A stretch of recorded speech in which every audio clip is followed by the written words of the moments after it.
Welcome to Autism Knows No Borders. Discover what's possible when people impacted by autism inspire change and build community. Together with the Global Autism Project, here's your host, Rachel Harmon.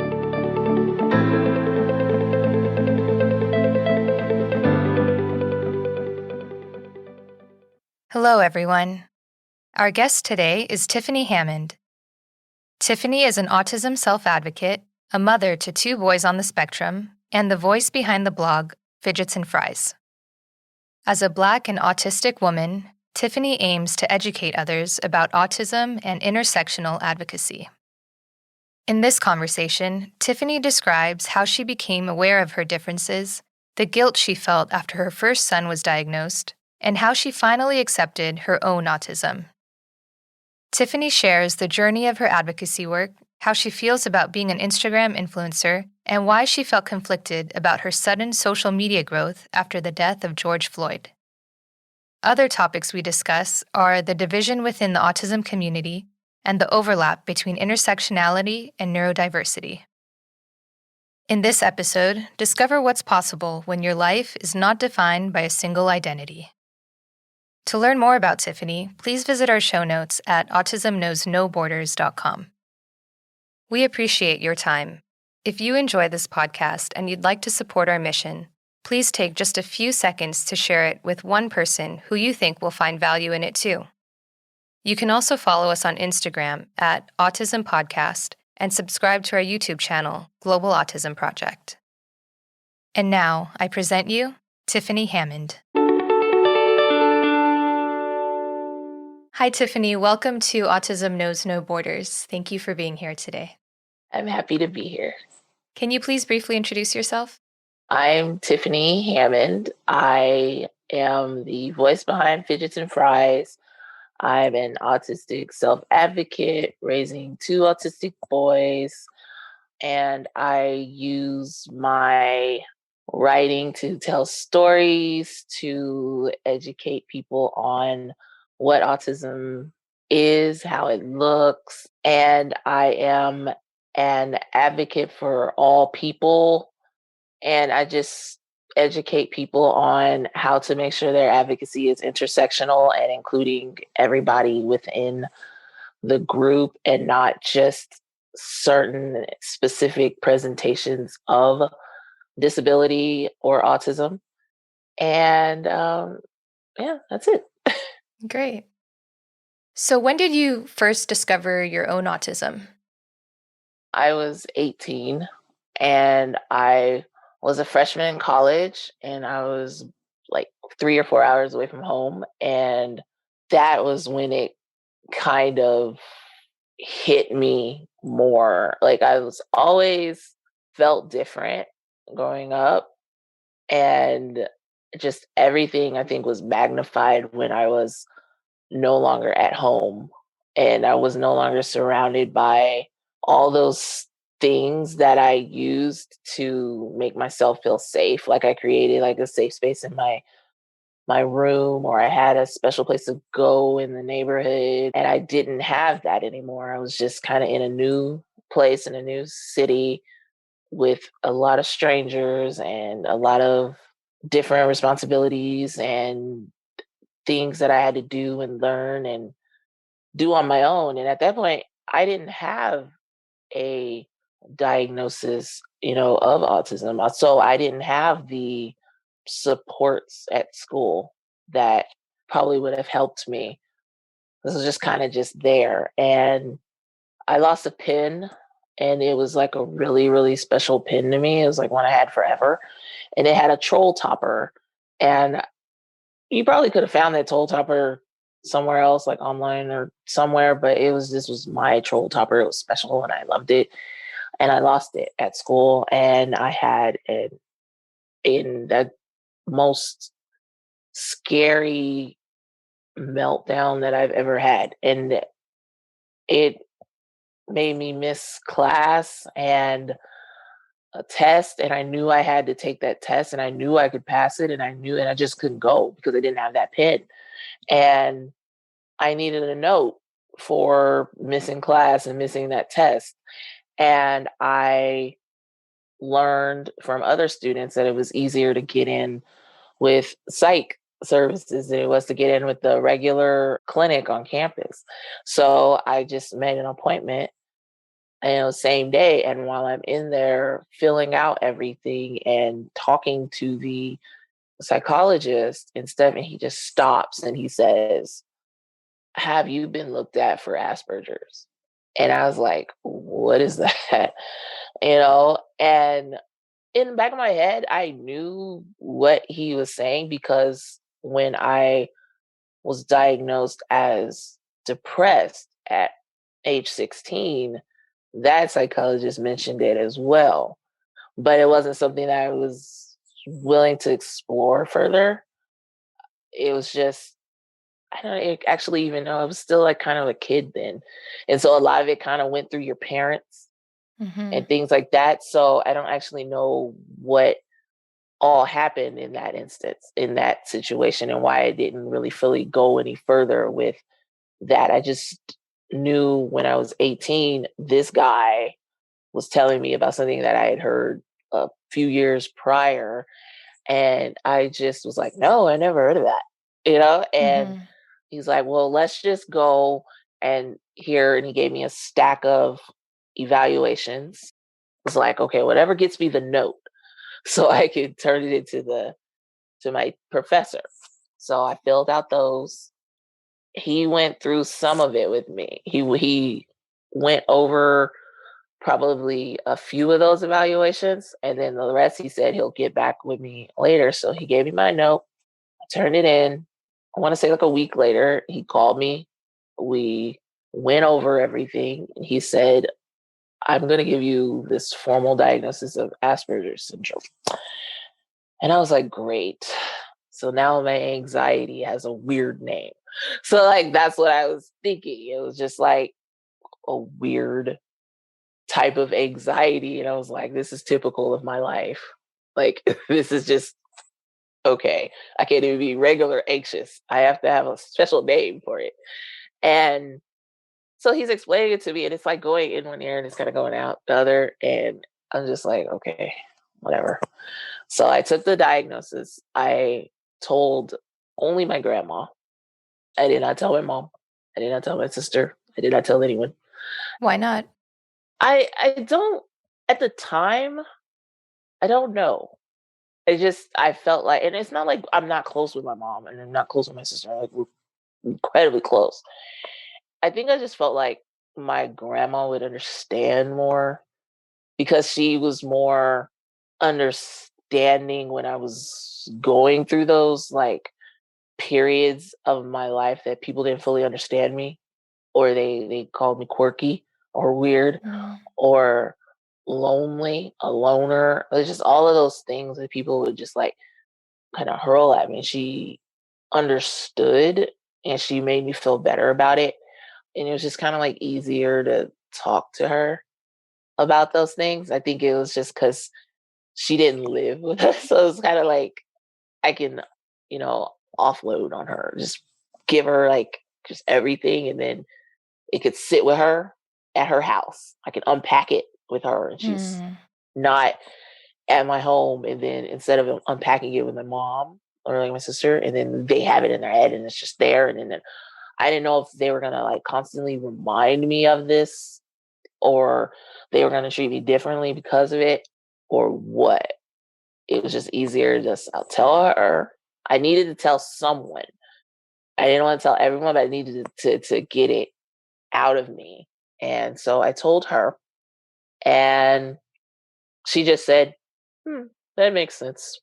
And then that was it. She just moved on. I was like, oh, okay, that's pretty easy. And so, like, I felt like maybe I could tell someone else, but it took me a long time to find somebody else that I could tell. And I told my husband. Well, at the time, he was my friend, but I told him. But I think I had a different reason for telling him. I think it was just kind of like trying to push him away because I wasn't really good with talking with people or interacting with people. And then here's this guy who like actually seems like he wants to know me, Mm-hmm. but I don't know what that feeling meant. Like what that all involved. It just felt taxing. It just felt like I got to use all of this words, so like all of these to talk to this person, and he always wants to know more, like and more, like, and it's just like, Right. oh. How did he respond when you told him that? He responded just like my grandma did. It was just like I told him, and he was just like, "Oh, okay. Well, you want to go to McDonald's?"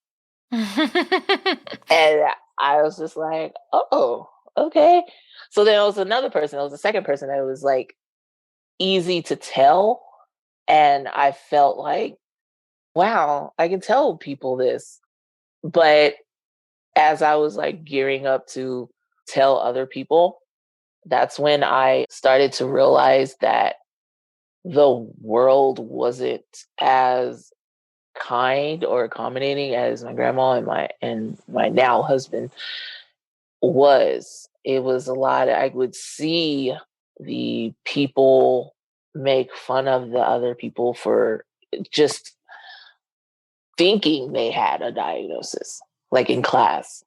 Mm. And they wouldn't even know. They would just assume that. Or the horrible interactions that I had with my roommate, because she saw firsthand the meltdowns, or me like talking to myself, or like me like fidgeting with different things, or kind of like rocking, or just kind of like, she would see that.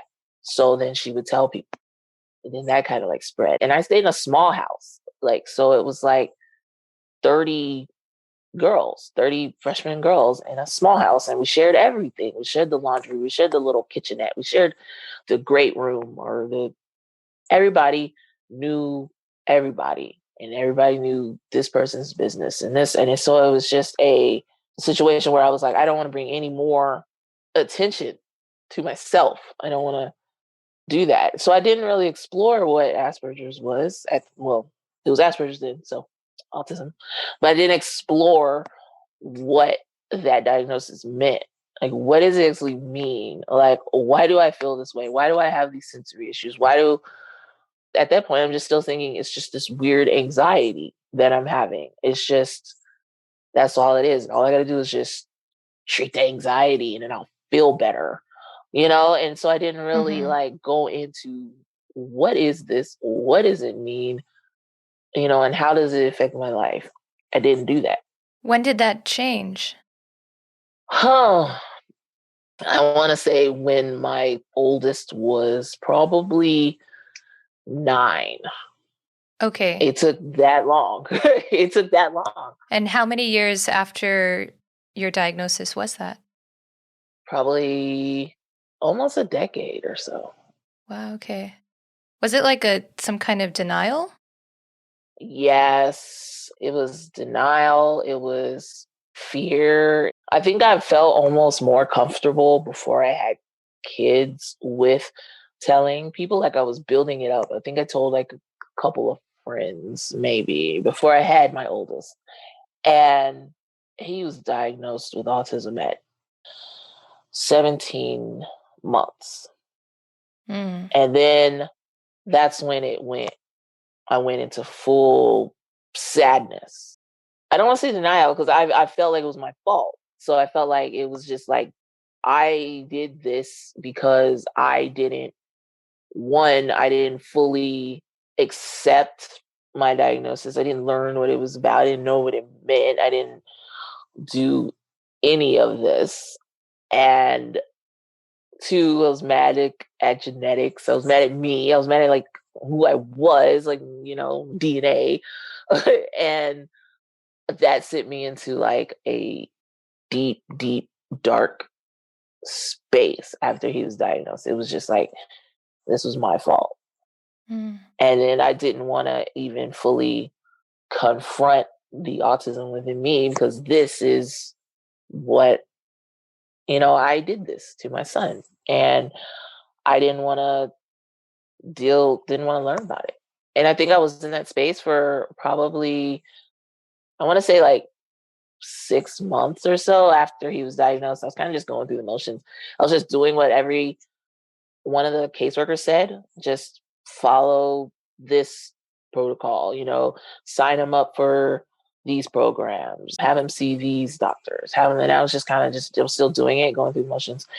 And one day I was just sitting and I was just like staring, and my grandma was just like, "What is wrong with you? Like, what is going on?" And I just told her, I was just like, I did this and I don't know what to do. I don't know how to like do anything. And at this time, I was having probably like a meltdown like once a week. I was burnt out, I was worn out, and I wasn't even attributing any of those feelings and those experiences. I wasn't even thinking that it was autism related. I was just thinking I was just like this horrible person, this horrible mom, this horrible being. And I couldn't understand why I couldn't sit for long periods of time in my child's therapy sessions. I couldn't understand why the lights in there was like annoying. I couldn't understand why I could hear them. I didn't understand. I thought it was just me not wanting to be there and with my son and see him go through those things that I gave him. That's what I was looking at it as. She told me I just needed to one, I needed to come to grips with what I have. I needed to get that together. I needed to understand that. Mm-hmm. And I was like, help me, please. And she's like, no, I cannot help you to understand who you are. She said, I can assist you with looking up materials and I can be supportive of you while you go through it. But I can't tell you how to feel about you. And so I spent about a week or so kind of deep diving into autism, what it was, and I gained an understanding, and I thought in the end it was gonna be an understanding for me. Like I was gonna get it and it was just gonna, but I took it a totally different route. I went full in to my child instead. So it was like, Mm-hmm. okay, cool, I got it. That's natural, though. Yeah, That's natural because you just want to take care of him and yeah. you want the best for him. Yeah, I thought I was gonna go into it and it was gonna understand it for me. It was gonna help me, and I get it. Mm-hmm. And in some ways, it did, but it just sent me into like this hyper state of like just helping my son. And so that's what I did. It was just all Aiden, all the time, all everything. I was just in him, therapy, speech, OT. What is autism? What is it? Everything, all him all the time. Still wasn't really fully dealing with me, you know, Yeah, I see. and I didn't really fully address my needs until Aiden turned 9 or 10, and he's 13 now. Mm. And it wasn't even really because of Aiden; it was because of my youngest, who was diagnosed at age 6. We waited. I felt like he could have been diagnosed at 2. Like that's what I was seeing it. And even though he's verbal, like very, very verbal, I was seeing everything else. And in JoJo, that's my youngest, I see me so much.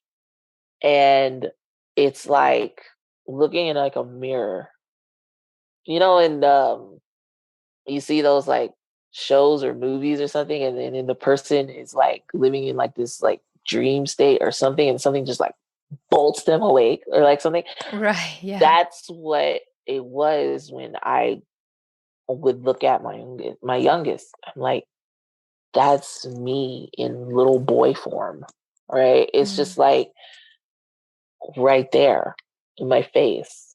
And that's when I decided I needed to explore more about what autism was for me if I'm going to better able help my kids.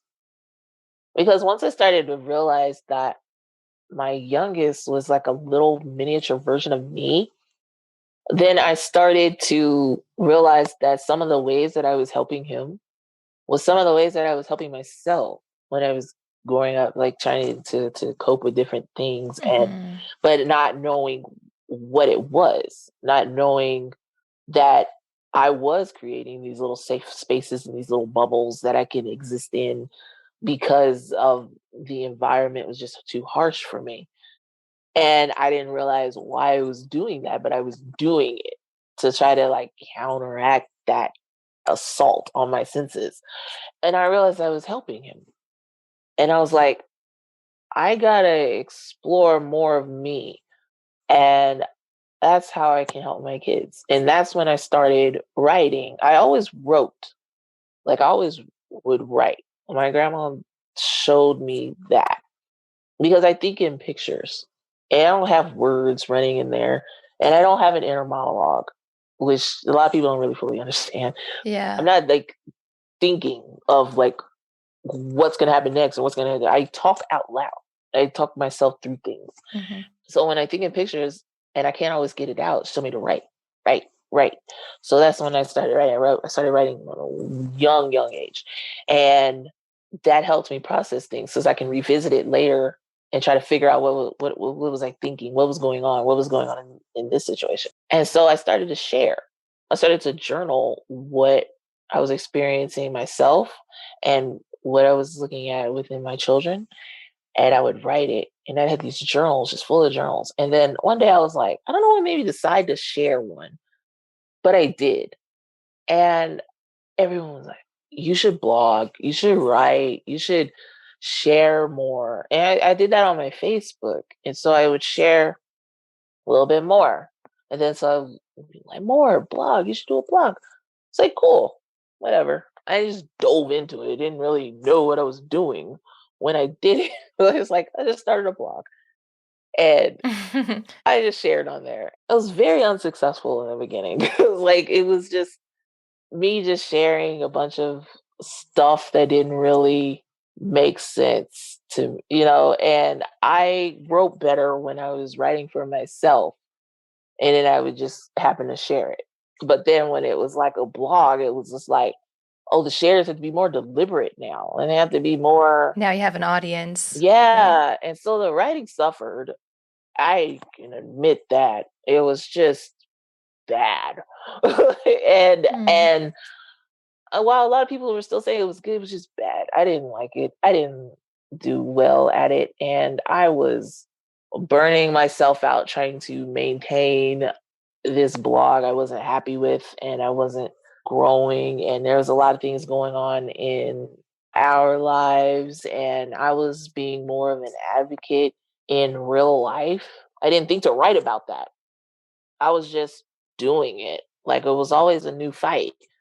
I was fighting with the schools. I was fighting with insurance companies. I was fighting with lawmakers. We were in Austin, like just sleeping in the Capitol building on the floor, just waiting to talk to someone, or going to a mock hearing or going. So I was doing all of that stuff on the outside of that blog. And I didn't think to like write about those experiences then. It was just trying to keep everything separate and just, write. But as I grew and learned, just as I tried to parent. I tried to just be a parent and not an autistic parent for so long. And I couldn't do that because autism is such a part of me. It affects everything. It affects how I see the world and even how I see parenting. And I was trying to separate the two. And I learned through writing and launching that initial blog that I couldn't separate the advocacy from it was seeping into my writing. Everything was touching everything. And I was like, I have to live completely whole in who I am. And so I said I needed to shift. I needed to make a shift from talking primarily about being a parent because I'm not just a parent. And that's when I started to gain a little bit of like traction because I finally decided to give myself the permission to live whole and completely me. Without like categorizing yourself into these different boxes. Right. Without the little boxes. I mean, and the autism community itself will pit you against yourself. And it's just like, this community is incredibly fractured. And I felt when I first started blogging, the only time that I would touch on those other identities that I claim was when I felt like I could definitely be the glue that glues everybody together. Because I'm like the mom and I'm like autistic and it can work, and that couldn't be my responsibility. That's a lot of pressure. It was just, I couldn't do that. I couldn't do that. When I went and I shifted from being just a parent blogger, to embracing everything, that was when I realized it wasn't really on me to heal this divide. I just want to create my own space, create my own community of sorts, something that was reflective of everything that I am, and a community that was worthy of my children. And that's what I wanted to work on. I wanted to be like autism parent, autistic adults, autistic parent, woman, Black, wife, daughter, sister, whatever. I wanted it all to be safe and welcome in this space. I wanted to create what I didn't see. And that is what I have been trying to work on full time for the last year or so, trying to get that out. Yeah, and it's great. Your blog is called Fidgets and Fries. Yes. And so your audience is all of those different groups that you mentioned, people who can relate to you. So what inspires you to write now? Me, honestly. I think that's why when I was having the problems in the first place, when I first started my blog, is just like I wasn't thinking that much of myself. I wasn't selfish enough. I needed like a little part of me that was just like, you need to do this for you and how you feel and how you operate and stuff. And that is what I go by. I always will say that the day that I am no longer saved by writing is the day that I will no longer do this. I will like shut down my blog. I will not advocate. I will not do any of this, because writing is what holds me together. And so I have to write for myself and no one else. I always write for an audience of one. And it's me. Yeah. Do you write every day? I write every day. I write all the time. I wrote a 3-page paper on our table, our dining room table. What was it about? I was trying to make it come to life. Ah, interesting. Yeah. Like I was trying to challenge myself. I'm like, I wanted it to be like this table and it's just sitting there and it has all these stories to tell, like from its humans that come and sit at it, and all the nicks that it has, from the little human children who hit on it, it's just like, yeah, this table just had all these stories and it had all this history and all these things going on with it. And the table has had so many different chairs because the chairs have broken. So so it's like it gets introduced to all these new chairs. I write about everything. I write about life and taking things apart and examining their guts and writing about that and putting it back together. But I write for me always. And if someone gains something from that, or they see themselves in whatever it is that I share, that's so amazing. It makes me feel really good, but it doesn't make my day. Like I don't want the support and the praise and stuff to build me up so much that the moment I receive like any type of criticism, it breaks me. And that's what's happened before, is that I was writing for the support and I was writing for the praise and I was writing for the likes and I was writing for the everyone else. I was trying to find what everybody else liked and put that out there. And I wasn't writing for me. And so when someone didn't like something that I put out that I felt like they would like because I was catering to them, that broke me. It like completely sent me into like this dark place. Like, so I always make sure that I write for me. I have to like and love what I put out there because it's mine. And I build myself up. And I build myself up so big that if anybody doesn't like what I have to say, I'm not broken by that. This is me. This is me and my life. And you could disagree with it, but it won't matter. That's a powerful place to stand. Yeah. Yeah. It took a long time to get there, but it took like so long to get there. And I probably would have got there sooner if I would have listened to my grandma, but you know. Yeah. Tiffany, I want to talk about a blog post that you wrote about a month ago titled Am I Good Enough?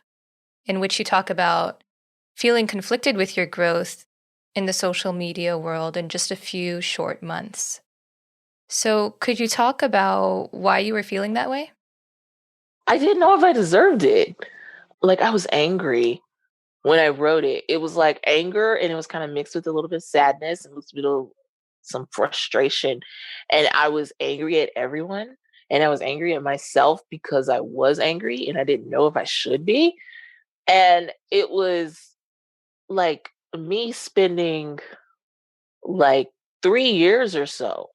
Like, I didn't just start this. Like, I spent 3 years screaming into like the wind, I guess, about the issues that hurt us as not only Black Americans or Black people or Black disabled people or Black autistic people, just all of those. And no one was really hearing me, and no one was seeing me, and no one was understanding that pain and that I was going through, and they didn't get it. And I was spending all those hours in those hallways sleeping to talk to legislators, to tell other people's stories. I wasn't there to tell mine. I wasn't there to tell my kids. I was there to fight for other people who did not care about me. What were you fighting about specifically? Oh, for starters, that Medicaid wait list is ridiculous. The waiver, that was Mm. the main thing I was down there for. Also, there was another waiver program, the MDCP, Medically Dependent Children's Program. I believe that's what it stood for. And my son used to be on it. And then they made cuts. And so many children got completely kicked off of it. Mm. And for my son to qualify in the first place for it, even though he definitely needed it, the nurse that came out had to almost jazz it up, had to make him even more disabled to get it. So those were the main things we were down there for. And I'm down there with a collection of stories from other families whose children has been kicked off, or their services have been cut. And we're down there with a stack of stories, and one is mine, and like the 2 dozen more are not. And we're speaking on their behalf. And we're attending the mock hearings, and we're learning all that we can. Me and my husband. And I am sharing our experiences that are unique to us as Black disabled people and families. And it's nothing. And you hear nothing. Or when they do comment, they're like, well, I don't think it's a race thing. I think that we just need to all stick together and it's going to all work out. They don't help disabled people in general. And I'm just like, okay. Mm. And it was just, that's the same thing you get the entire time. And I was writing about that, and nobody was really hearing it. Nobody was getting it, except for the few people that did follow me at that time. And then George Floyd happened, and he was murdered. And they went through that period on social media. They were like, well, we need to amplify Black voices and listen to us. And they blacked their squares and things like that. And so they started sharing my stuff a lot more. And so I think it reached somebody. I don't know who it reached, but it was somebody who had like a lot of followers. And then they shared it. And then so I started getting more and more people coming to my page, and it just kind of like blew up from there. And I didn't know how to handle that. I wanted people to hear me. Mm-hmm. Like I wanted them to understand what it is that I'm fighting for, what it is that I stand for, and want to help. Much in the same way that I help them, I want them to help me, but I want them to want to be here for that reason. And I couldn't tell if they were there because they saw something in my message that moved them, or if they were there because favorite influencer told them to amplify Black voices and go follow people. And I did not know that. And that's what that piece came from. It was because I was saying that from a very young age, like we're taught that we have to be twice as smart, twice as fast, twice as brilliant, work twice as hard at everything. You mean because you're Black? Yes, sorry, I left that out. Wow. That's okay. um, yeah, and I didn't really fully understand it. I didn't understand why my grandma was and my mom was teaching me these things at such a young age until I experienced it at such a young age. I was 8 and I wrote a story about socks that came to life, and it just caused all kinds of trouble. And the teacher didn't think I wrote it. Wow. She basically accused me of not writing it. And I didn't understand it at the time. I'm just like, she said I didn't write it. And I wrote it, and it was just like a big thing. You mean more than just that you were 8 years old and that you could have been a good writer for being 8? Yes, more than that. Okay. It was just, I didn't get it at first at all until she would do other things throughout the year. And then I got it. I started to kind of understand it a little bit, but still, my 8-year-old brain is just like, we're not getting it just yet. But, as you get older, you learn it a little bit more. And I was saying that we work so hard to show that we're capable enough and that we're brilliant enough or smart enough. And then when we finally are recognized for something, we don't know if we deserve it. And so that's what made me frustrated with myself. I'm like, I know I'm more good writer, or, because I feel that. I feel it, but here I am doubting like my ability to be a writer or to be an advocate. I didn't know.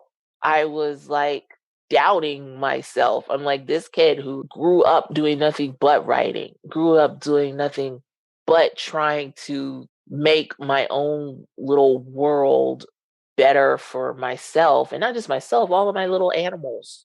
Like Mhm. I was advocating for little ants and animals and all kinds of little things. And I've been spending my life doing that. And then I doubted whether it was real or that I was good enough. Mhm. And that angered me. It angered me because I felt that way. It angered me because I live in a world that makes me feel that way. I was frustrated that it took the murder of George Floyd for people to see me. I was just angry and sad and frustrated. It was just like so many different like emotions that went through me, and then I just wrote that. And I was just like, I don't even know why y'all are here, really. And when I sent it, when I shared it, I was like, will I lose all the people that I just got by saying this? But I have to write for me, and I have to put that out there. That's what I was feeling at the time, and then I put it out. Do you still feel that way, or have you thought about it more and you've shifted now? I don't know. My feelings are still kind of complicated on it. I do feel better about it when these are those moments where I wish my grandma was here because all I have are her stories. And so I just kind of think back on something she told me one day when she said something else might have gotten someone in the door, but you made them stay. Mm-hmm. And so I was just thinking that. Exactly. And Tiffany, like the thing with Instagram, you know, people go to people's pages all the time, but not everyone follows. Not Yes. everyone becomes like a subscriber to your content. So your grandma's right. Like there's a reason that you have, what is it, like over 15,000 followers now? Yeah. I try not to look at it because I get more and more overwhelmed with it. But no, I've checked out your page and you have a lot of engagement. Like, I'm not just trying to make you feel better, but I think this is important for people to understand too that sometimes things may feel performative or whatever, but there oftentimes is like a genuine interest there too, you Yes, know? I am in a way better place than I was when I wrote that. I was still trying to sort out Instagram first Yeah. because I was learning the whole thing. I was learning hashtags. I was learning all kinds of things at that time. And then when I just kind of had this explosive like growth period, it just took me like by surprise and just like shock and just like, wow, like I hope that the people here are here because they see something and they relate to it and they want to help and they want to learn and they want to grow. And I couldn't find it in me to believe that just yet. Hmm. And I think it's just because I feel like people, we're all like the sum of our histories and our context. And my history has shown that a lot of time, a lot of it was performative. And so like I enter into it with doubts and I enter into it with skepticism. So that kind of it was a lot of that playing in there in the back of my head. And then when I thought back on, you know, my grandma's words and stuff, that made me feel a lot better. So I'm not in that same headspace that I was. I love and adore the community that I have because they are, like you said, they are highly engaged. They are engaging with each other. And it's not just autistic adults, it's also parents. And they're engaging with each other. Hmm. And there's like very little conflict. And I can talk about the hard stuff. I can talk about racism and it not be received in the way that it was when I initially started talking about it. And so that is incredibly amazing to me. There's some things that, you know, like some of the people that did amplify my voice or share me or whatever, some of those people have been, or accounts have been incredibly silent since then. Like they haven't, you don't see it in their content, you don't see it in their shares, you don't see it in their posts. And that there is incredibly frustrating Mm. because you know that their intentions weren't pure when they did it. But I'm trying to find the good in it because they sent a lot of people my way that are. So Right. so I thank them for that. And I am very appreciative of all the people that are in my space that listen and they want to help and they do understand and they do get it. And I love that. Oh, that's beautiful. You're building a community. Yeah. And so, what's it like to be an influencer? Oh my gosh. I like it's weird and scary and overwhelming. That's why I don't check my follower count. Mm. Like the last time I checked it, I had hit 10,000 and I was so happy because I got the swipe up button. Yep, everyone wants that. I saw that, I was like, okay, y'all can swipe up now because Yeah. I have such a hard time with trying to figure out links and then putting it where, and then I forget, and then so I'm like, oh my gosh, it just makes it so much easier. And so I was happy about that, but I was still overwhelmed. And I ended up checking again, and when I hit 11,000, I think I had a meltdown. I was so overwhelmed. It was like, that's a lot of eyes. Mm. That's a lot of people. That's like a lot. Like, I had to have my husband had to talk me off of talk me down, like bring me down, because it was just like so much. And I was like, I'm not checking the count anymore. So I haven't. Okay. I was not going to check it. And then I accidentally had to check it because I had to change my bio link. And so then I saw it again. I was like, oh my gosh. So like I'm trying to like practice like the breathing techniques they teach you in therapy and not get so overwhelmed by it. And then I get the messages. And then so I try to read every single message that I get. And then I try to respond to every single message that I get. And when I respond to them, the reactions that they have, and then that sends me into like even more overwhelmed because they're like, oh my gosh, you responded. Oh my gosh, I can't believe this. Like starstruck. Yeah. And then I'm just like, oh, like paperback reading. Like, 'cause I go overwhelmed, and like some will send like the video messages so they don't like type, and they're crying. Wow. That just shows the impact that you're having on them. That's amazing. That's what my husband said, and I'm like, I like it, and then I'm like, oh my gosh, like I'm happy, and then I'm like overwhelmed at the same time. It's like hard to describe the feeling. Do you feel some pressure that you need to live up to some expectation? I do, I do sometimes. Mhm. I feel like sometimes that people expect me to always be happy or like always positive about everything.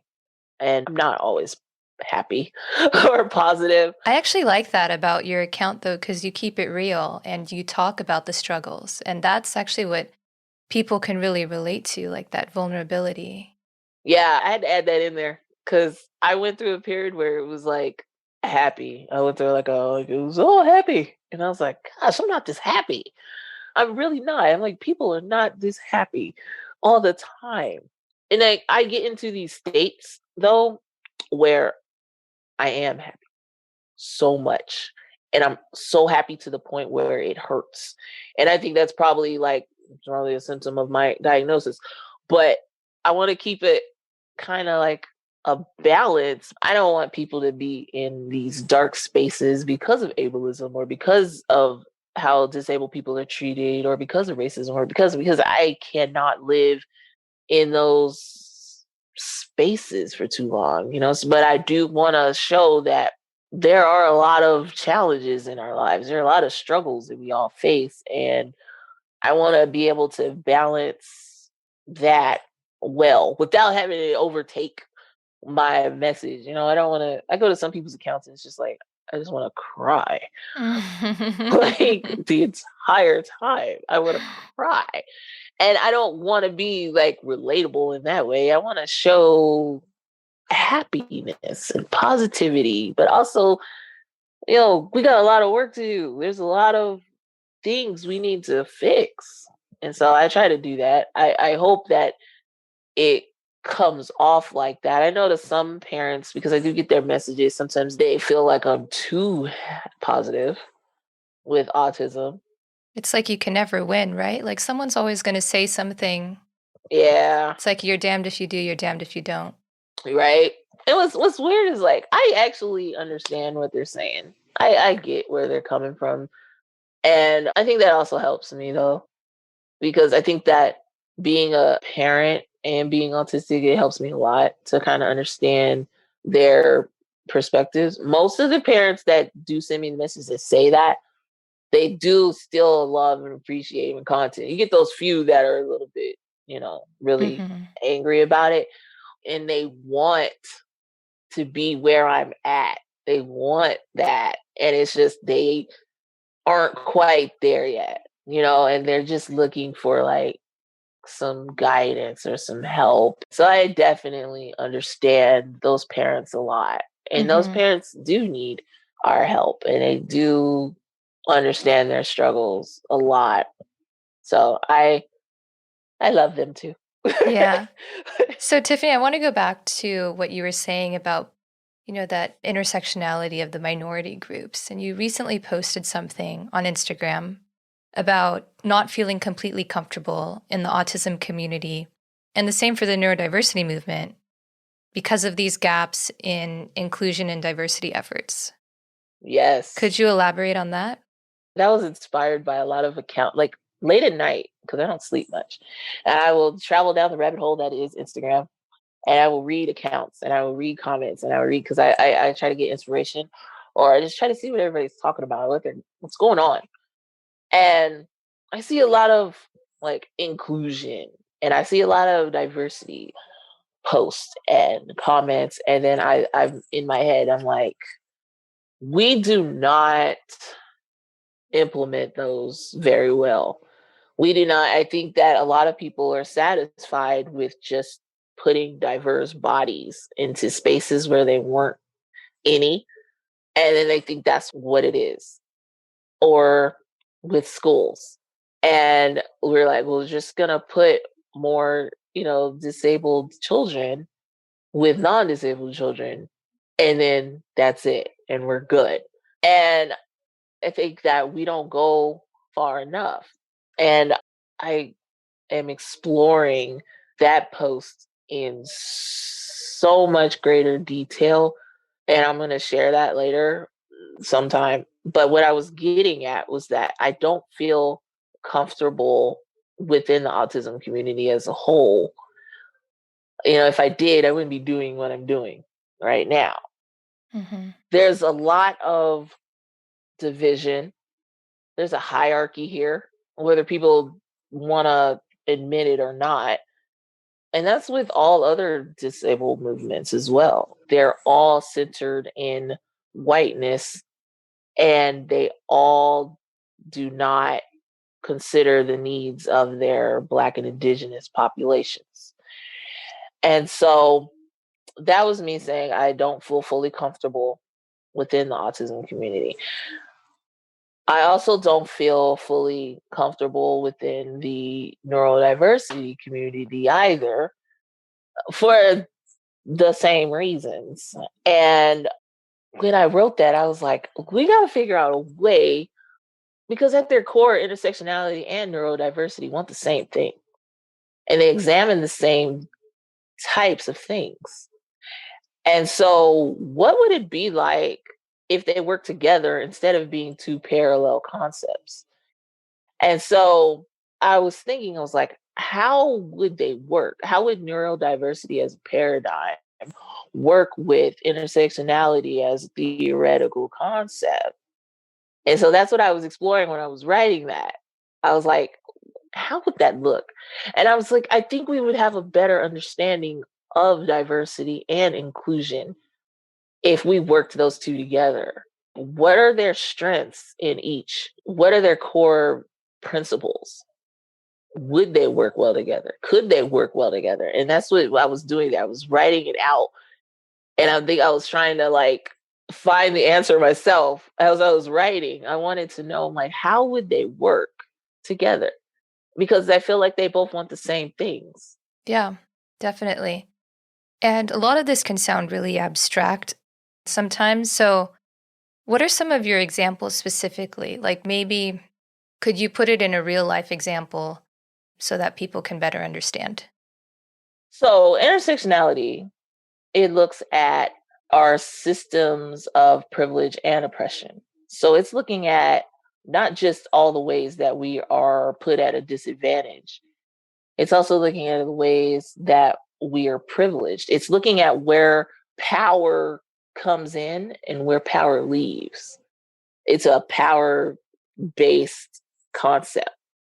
What intersectionality will do is it will take a person or a community and it will look at where their power comes in and where their power depletes or where they have no power at all. And they are looking to find different ways that they can support that person or that community based on where their power fluctuates. Neurodiversity does similar, but in a kind of like a little bit of a different way. So what they are looking at is they're looking at how our brains operate and how it works within a society who mostly disables us because of how our minds work or because of how our bodies work. They're looking at also where we are strong at and where society would view us as weak at, and looking at all the ways that they can address those needs and help those with different minds live successfully in this world. And so when you have these two, intersectionality and neurodiversity, both looking at different power structures, different privileges, different oppressions, and you have these two incredibly, what I feel are powerful concepts or powerful things, and they're operating in different lanes. I was just like, what if we put them together? Mm-hmm. So I'm sitting there and I'm like, as a Black autistic woman, I'm disadvantaged in a lot of different ways. And intersectionality recognizes this. It shows where my power lies, and it'll show me where it doesn't. What can be done to fix that? You're looking at a Black child who's autistic, who will be diagnosed at a later age than a white child with autism. Excuse me, if they're diagnosed at all. But sometimes they're misdiagnosed. Sometimes they're not diagnosed at all. And sometimes they're given diagnoses of ODD. Yeah. Or just simply ADHD. If even that, a lot of times we don't even get one, or they're diagnosed far later. So they're missing out on a lot of vital early intervention programs. They're missing out on a lot of services. Schools will suspend Black children at higher rates, expel them at higher rates. So then they're also missing out on services and supports there. So intersectionality will look at what is happening here, and they'll attempt to address that. Neurodiversity also does a similar thing. They're looking at their minds. They're looking at how their minds operate. Why is it that this mind is treated so differently than every other one? Mm-hmm. What is it that can be done to address that? And so when looking at both of them and dissecting both of their parts, right? Because I like to take things apart. Mm-hmm. So looking at them both separately, and you're looking at these and you're just like, they're kind of wanting similar things. They're kind of wanting the same types of things. They're looking at the same types of stuff, right? Mm-hmm. So why not try to figure out how well they could intersect? And a lot of times people don't really look at intersectionality from a disabled perspective. See, a lot of times disabled people are left out of like a lot of conversations, majority of conversations, really. But then you have the neurodiversity movement, and they're not always looking at race. They're usually just looking at neurotype. They're usually just approaching the issue as a state of how our minds are operating. They're just usually approaching it from me just being autistic. Mm-hmm. So they're looking for solutions on how to help me as an autistic person. And then you typically neglect that I have these issues coming into me as being a Black person as well. So we need to introduce both, because a lot of times neurodiversity isn't intersectional that much, especially when it cross sections with race or gender or sexuality. It's a large focus on a neurotype, how our brains are, and how we are disadvantaged in a society that leverages normal brains, quote unquote. um, Yeah, you're bringing up a lot of great points, and you're creating that space, like you're saying, through your blog. Yes. You're inviting the different angles to shed some light on areas that maybe weren't. That's what I am trying to do. I mean, even if you were to ask someone who's not in the disabled community at all, but they've heard of neurodiversity, and you're like, what do y'all guys think neurodiversity is? Most of the people that I've asked, they automatically assume it's an autistic movement. Hmm. They don't even consider the other neurotypes out there. Yeah. And so it's looked at as a wholly, largely autistic thing. And they're missing all of the other neurodevelopmental diagnoses out there. You know, they're missing ADHD, they're missing dyslexia. Hmm. You know, they're missing those. They're missing those that have like autism and ADHD together, Right. or if they have another type of learning disability together. And so at first I was like, well, okay, well, they don't really know that much about the neurodiversity community because they're like outside of it. So maybe that's why they just assume it's an autism thing. But when you actually break it down and you're sitting there and you're looking at it, it does look largely autistic, right? It's like if that's what dominates this movement, you know, and it's like we aren't really looking at other diagnoses that make our minds different, that make our minds different from the general population. And that also, like, we're kind of intersectional in our neurotype as well. Listen, everything's not, you know, one kind of thing. So, Yeah, and it's important to give everyone a voice and a place to stand. yeah, that's what I think. And that's why I was thinking they can work together. As I was saying, I was like, intersectionality, or as it will look at me as a Black person and a woman, and it'll combine those two, and then it'll show a completely new experience that I have. Hmm. So it's me being more than Black, it's me being more than a woman, it's me being put together. And what experience? That's a completely new experience that I have. So if we were to find a way to put intersectionality together with neurodiversity, combine those, that would create an entirely different framework that we can operate under. And maybe that will give us some better ways to address the issue of inclusion or diversity. What does that really mean? Yeah, and like going back to your example about why Black autistic boys are less likely to get a diagnosis, and kind of examining why autism has a stigma in the Black community Oh, man. and looking at that. But it's these kinds of conversations that need to happen to bring more awareness and give families more information about what's out there and what they can be looking for when they start to see signs. That's exactly right. And then in that way, like training more professionals in the Black community so that they can help people who might not otherwise have access to services. That's exactly right. Yep. Like even when you bring up something good, it's like one, a lot of what's missing from autism research is the ethnic and racial minority groups. They're not even really that much in the research. We also don't look too much at the influence of culture that has on not only how disability plays out in these communities, but how science also looks at us.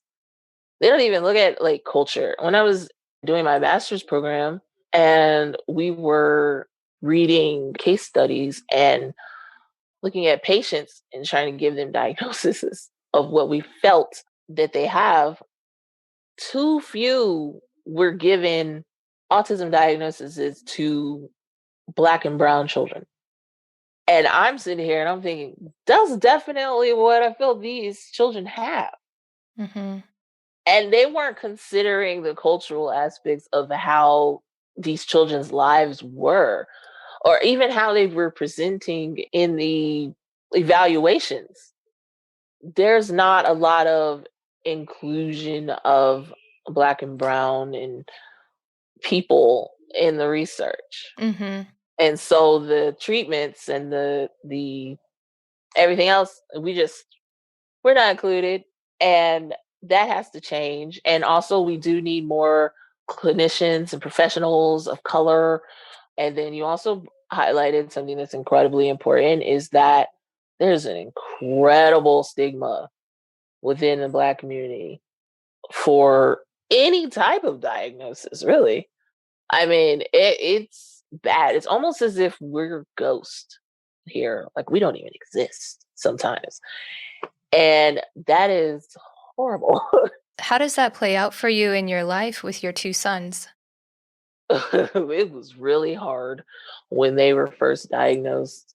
And we had a lot of family members, especially for my youngest, a lot of family members who did not even acknowledge my youngest's diagnosis at all because he could speak. He talks to me. That's what they say. But they don't realize that when he was in school, he went to school from pre-K all the way to like third grade. One teacher heard him talk and he said 2 words. That was it. He didn't talk at school at all. Wow. But they're like, when he talks to me, like they don't understand the entirety of his symptoms. They don't understand his diagnosis. So it was a lot of denial there. It was a lot of anger. It was a lot of like resentment on my part. It was a lot of fallout. It was a lot of hurt feelings. It was just bad. And they don't want to acknowledge the autism in my youngest. And they would acknowledge it in my oldest because he's more obvious, I guess. Mm. But they were treated differently. And so that was a big issue as well. It's probably part of the reason why I only told my grandma Mm-hmm. and my husband. Still sorting all of that out. And it's so weird though that I'm gonna like sidetrack real quick, but it's so weird because I have this like a big online presence now. And my sister is on my Facebook. She's on my Instagram. She has not brought it up. And I'm like wondering, I'm like, do you not know or do you know? She hasn't brought up your autism, you mean? Not yet. Not at all. And because I haven't told her at all, but it's so weird. Maybe she's just waiting for you to tell her, like, directly. That's what I think. I was like, maybe she's waiting for me to like say it. But she doesn't treat me any differently. She doesn't like say it. It's just. What's holding you back? I don't know. I tell my husband, I'm like, we're just going to sit down one day and I'm gonna do it. I'm just going to do it. That's so interesting that you can be so open to 15,000 people. Yeah. But not with my family. Not at all. I don't know what it is. I don't know. I'm like, well, it's probably coming from this stigma that you grew up with also and what you were hearing. Yeah, it wasn't easy being a kid. It wasn't. And that's a lot of the reason why I treat my boys the way I do and why I share about them the way I do. Because it was not easy to be a kid and then not know what it was about you that was different or why everything was weird for you. Like why the experiences were just different and he didn't know why. Right. Have you explained autism to your sons? Yes. Well, it's a little challenging to do it with Aiden, but I still do it. I talk to him just like I talk to JoJo, and I talk to him like he's anybody else because I feel like he understands me. So, but I keep doing it. It's so hard though, especially with my youngest. It's so different. I revisit it every once in a while. Sometimes he doesn't want to talk about it. He's just like, no, I don't want to talk about it. I don't want to talk about it. And then other times he'll sit and he'll listen and he's just like, okay. Mm-hmm. I know. And it's just like, okay. And he'll have his own story when he grows up, and Definitely. Looking back on and thinking, well, I always knew I had autism because my mom would always talk to me about it. Yeah. That's what I try. And I would use different like stories and I'm like, you're just like me when I was like little and stuff. And he's like, so like, okay. And I went and got reevaluated. I went for something else, like, because I just wanted to see, what was going on. Like, I felt depressed. But I was diagnosed with depression when I was 16. But I was like, let me go through this again because I don't have any medications or any therapy or whatever. Just let me just go and see if this is what is wrong with me. So I went and got reevaluated again earlier this year and stuff. So I got my depression and and I got dysmorphia or something like that. I forgot what it was, but it was something else. And got my autism again. So so I'm showing him my paperwork because I actually have paperwork this time. Like I had my diagnosis I carried with me for so long, and then I finally lost it in a move, like 4 or 5 years ago. But so I have this new paper, and I'm like showing my son Jojo. I'm like, look, this is my diagnosis. This is what he says, and all he said was, "Hmm, all of that. Your packet's bigger than mine." I was like, but mine. I said, this is background. There's background in here, and he's like, the background's only half a page, mommy. I was like, okay, okay, fine. Smart boy. So he's getting a little bit more comfortable with it. And not fully. He still wants to be, just JoJo and everything. And he's not a identity first person yet. So he would not like for you to say he's autistic. Mm-hmm. He would like for you to just call him by his name, and you can say with autism or, he has it. He's not there yet. That might change in the future. It might not. I don't know. I used to be a person first person whenever I did say it. So like everybody goes through their own. Mm-hmm. And there's no right or wrong. Yeah. It's just whatever you're comfortable with. It's what he likes. So every once in a while I bring it up. But yeah. Well, Tiffany, I do want to be mindful of the time because I feel like we could just keep chatting forever. You're really fun to talk to.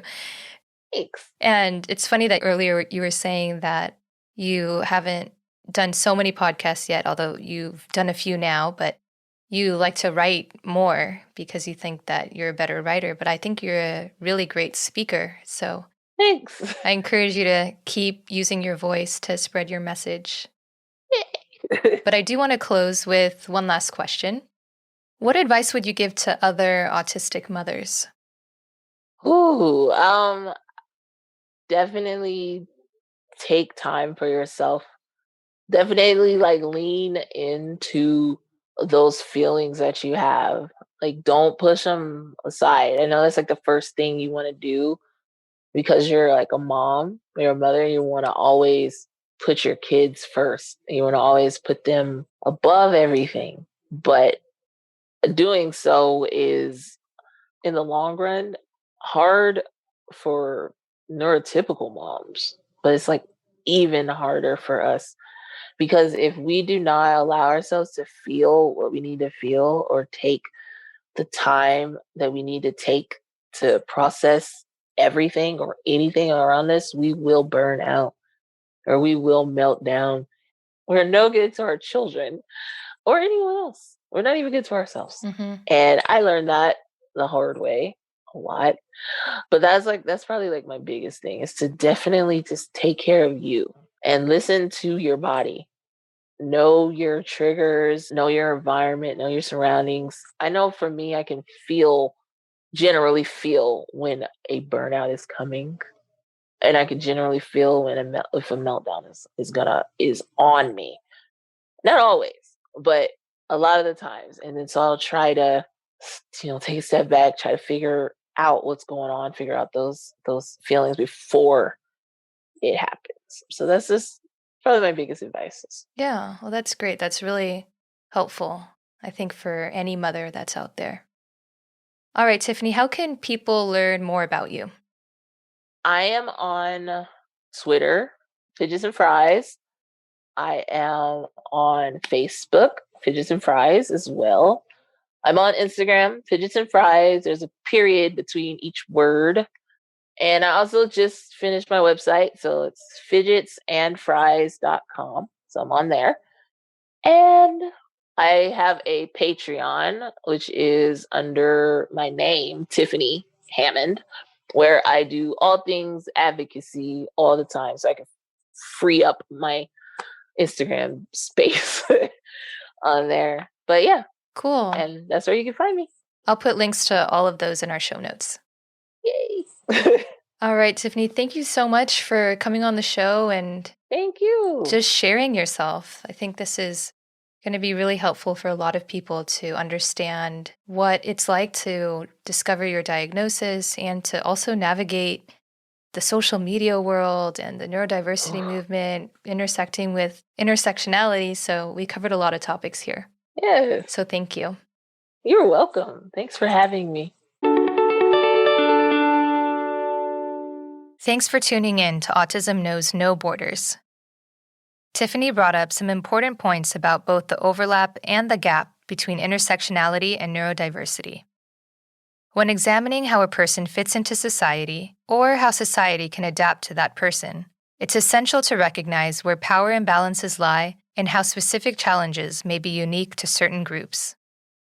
As we've previously discussed on this podcast, the autism spectrum is complex, and we need to look at each person separately instead of defaulting to stereotypes. However, on top of the varying characteristics of autism, a myriad of shared factors can have an effect on individual experiences. For example, an autistic gay man in the US, who was diagnosed later in life, may face struggles different from those of an autistic heterosexual woman in China who received early intervention services. Similarly, other variables such as their socioeconomic status and ethnicity, as well as the level of understanding of autism in their communities, can affect the way their individual experiences are formed.